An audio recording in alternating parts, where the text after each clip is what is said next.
America ने जो tariff लगाया है वो आज ही से लागू होने वाला है,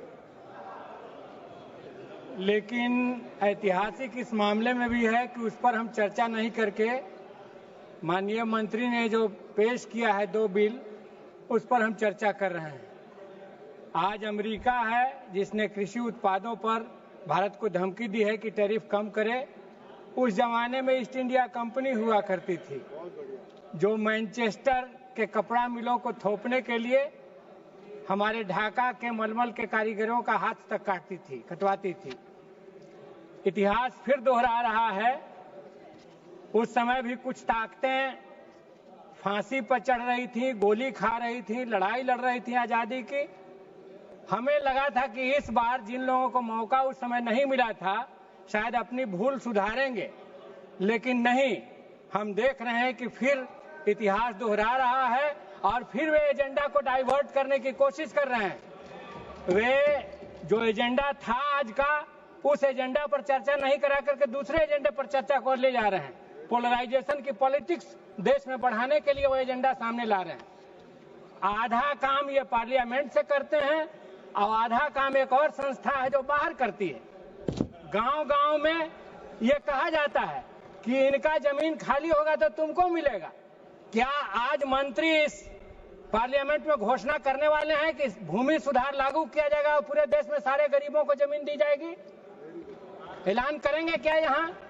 ऐसा कुछ नहीं करना है, ऐसा कुछ नहीं करना है। अडानी को ही सारी प्रॉपर्टी देनी है, लेकिन इस बिल के जरिए एक डिवीजन पैदा करना है सोसाइटी में, मुसलमानों को और कॉर्नर में ढकेलना है। ललन जी कह रहे थे कि नहीं ये तो सेक्युलरिज्म के लिए है, ये सेक्युलर बिल है। लेकिन आज मजे की बात यह है कि वक्फ बिल और मुसलमान वक्फ बिल का निरसन, ये दोनों को एक साथ पेश किया गया है। ऐसा न हो कि मैसेज देश में नहीं जाए।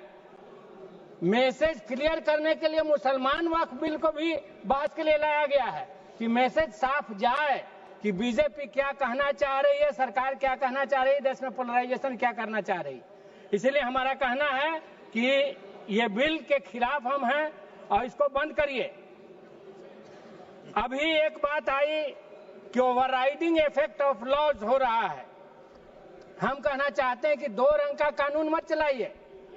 महाबोधि टेम्पल में बोधिस्टों का पूरा मैनेजमेंट रहे, इसके लिए लंबे समय से वहां के महाबोधि बौद्ध लोग लड़ रहे हैं, लेकिन उसमें आप दूसरा नीति लिए हुए हैं और यहाँ दूसरा नीति है। तो देश में 2 कानून मत चलाइए।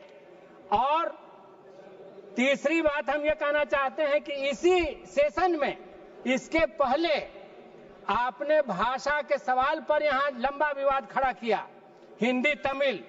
उस समय अनसिविलाइज्ड और अनडेमोक्रेटिक तक इस शब्द में उच्चारण किया गया।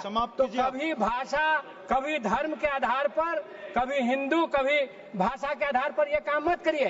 हिंदी, हिंदू, हिंदुस्तान की राजनीति से बाहर आइए। मैं इस बिल का अपोज करता हूँ। धन्यवाद। एम मलेश बाबू।